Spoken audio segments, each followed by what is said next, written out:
In this video, we are going to be talking about some of the major NFT updates, what's going on in the markets, as well as some hot upcoming new projects. So starting things off, market sentiment looking pretty stagnant for the most part, right? You can kind of see in the last 7 days, not too much action going on, pretty much just trading sideways. You know, in general, my personal take is that if you're actively trading in the NFT markets, it's not easy unless you're pretty good at trading. A lot of times in these situations, it might be better just to dollar cost average into certain things like ETH and different projects that you like and just hold it for a while, right? I think in the future, my guess is that the crypto market is not looking too hot. There definitely is a lot of momentum building in the background. A lot of companies are spending a lot of money to build in hopes that there's a potential bull run sometime in the future. But for now, things are trading pretty sideways. Again, people are kind of fearful. It's kind of dangerous in a way to buy different projects right now. Kind of like any blue chip project you buy or anything in general, unless you know that it's going to go up because of certain news, probably will go down in the near future, but in the far future, it could go up potentially, maybe, or we'll all lose money, right? Anyway, so the first thing we're going to talk about is going to be Azuki, because there has been a lot of news when it comes to Azuki. We kind of see the price of an Azuki was like at that 7 ETH, right? But when there was some news and speculation, people talking on Twitter saying like, oh, September, I forgot what day, like 23rd is going to be the day where everything changes or whatever, right? More people bought, the average price suddenly went up, the floor increased as well, all the way to 10, 11. And then after the news, it kind of dumped down a little bit. Not dumping,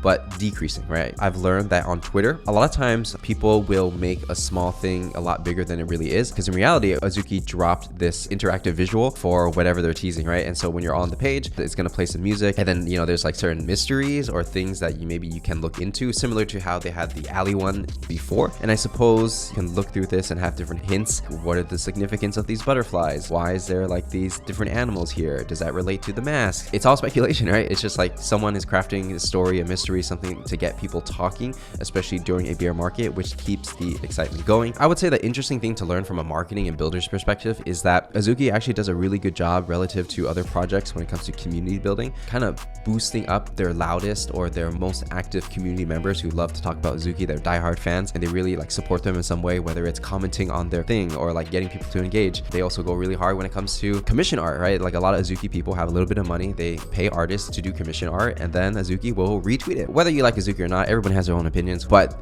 you cannot deny that the way they interact with their audience, the way they like put their community together and really encourage them to continue to push this forward, honestly, one of the best when it comes in the NFT space, in my personal opinion. Even a simple interactive visual like this will get people excited, right? And this is not even a game. It's just like a little fun thing that people can do and talk about, right? And even with this, people are still excited. So I feel like the value of an Azuki is really just the community that you are a part of, the people that you can meet in it. And actually, it's more about the experience of being part of the community, not necessarily getting a game out of it, getting a token out of it, or producing items. You kind of get closer to that like luxury category where it's more like people buy it more for status and connection, right? Comparing it to, let's say, like HUGEE Labs when it comes to like Codas and the land and Bored Apes and stuff like that. There's an expectation that the game has to be good. If the game is not good, what is the value of a Bored Ape? Or let's say Artifact, they have to sell clothes, which is great. There's a business model there, right? But what if the clothes aren't good? What if it doesn't sell? Then that will directly affect the value of the NFT, right? But then if you get to a point where your product is like truly luxury that doesn't have to do anything but purely just exists, just like how Louis Vuitton trunk from 1940s can cost a premium in 2022, that's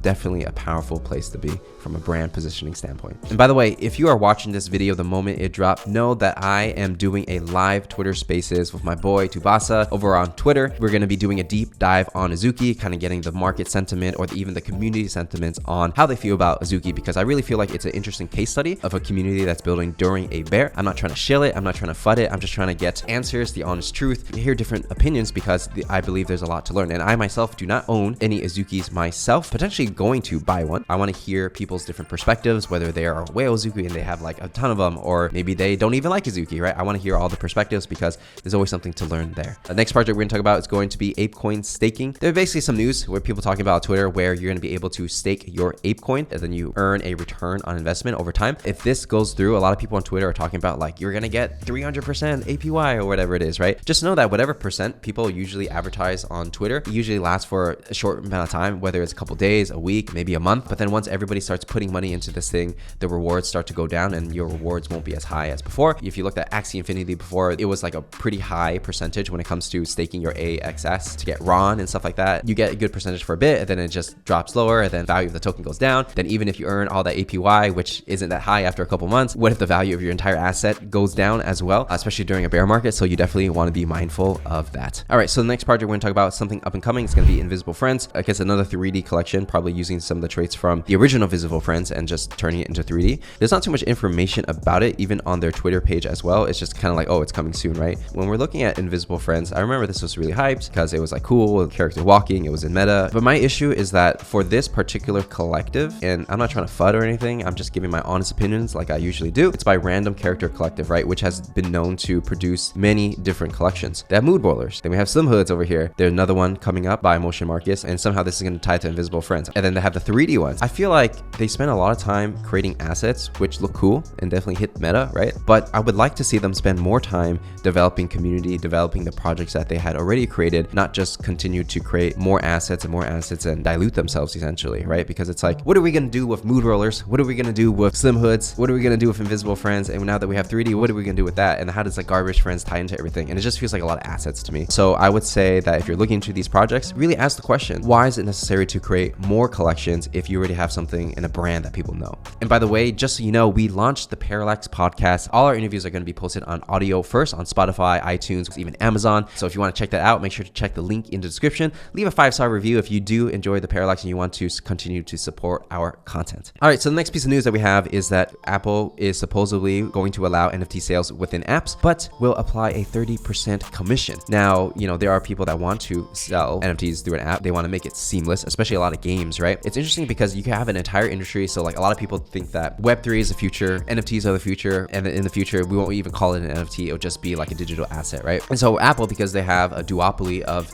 the App Store with Google, right? They're taxing everything. So 30%, which is kind of crazy. So I think a lot of people are going to have a lot of negative things to say about that because Web3 is supposed to be decentralized and there's not supposed to be like one person controlling everything. But if you want to use the traffic on a platform and someone like Apple owns the platform, then you kind of have to pay the tax. Now, there are going to be some ambitious founders who are going to say, I'm going to build the next app store for Web3, which is a potential, you know, multi-billion-dollar opportunity. But we'll see how this plays out. I think 30% is quite high, but at the same time, you won't be able to get that traffic without using Apple's ecosystem, right? So it's a give and take kind of situation in my personal opinion. Okay, so next project we're going to talk about is going to be a new project. It's going to be called KPR. I did, however, talk to the team over Discord, just a brief little chat. So I have a rough idea, but based on their Twitter page, they're not revealing exactly what they are yet, but they definitely have that Valorant art style, which a lot of people are using nowadays. And I feel like because it's kind of been used a lot, it's not as impactful as it was before, as we've seen with other projects that do not need to be named. You know, they got some 3D assets over here. I suppose this is how the PFP is going to look. It's kind of 3D. So maybe they're rendering all this in 3D while making it look stylized as 2D. I mean, looking at the art, can definitely see some influences. It's definitely like Valorant-esque. This character over here kind of looks like Diva from Overwatch. You kind of see little markings over there. I guess only a gamer would really know, right? There's not a whole lot of community engagement quite yet. I am in their Discord. It's quite simple. I don't know when they're launching, honestly. So maybe they're just like building up, putting assets, seeing if people like it, and then maybe they're going to launch it in the future. I would like to see more community engagement. I would like to see a little bit more understanding like what's actually going on for people who might be interested in this, not just like looking at images and getting hyped. But that's just my personal take, and I'm sure they're really early on, so maybe this is just the beginning and maybe there's going to be more. But just want to put it on your radar in case you want to follow them. Now, the next piece of news that we have is going to be Goblintown creators just launched an NFT marketplace, so Truth Labs marketplace. Apparently they're using Snag Solution, which is a white label NFT marketplace. Pretty much they're just using someone else's software and just like editing a little bit, putting their skins on top. So it's not as if they,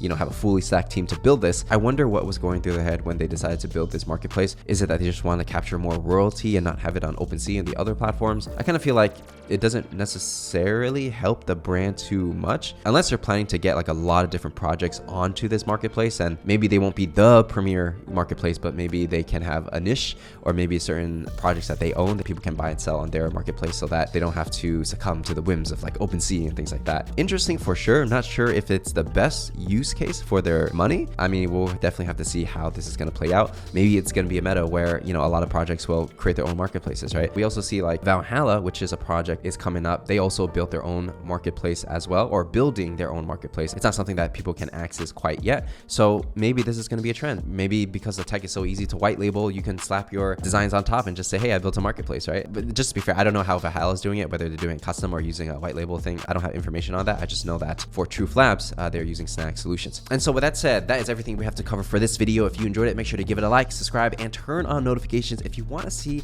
more videos like this. With that said, my name is Patrick Dang, and I will see you in the next one.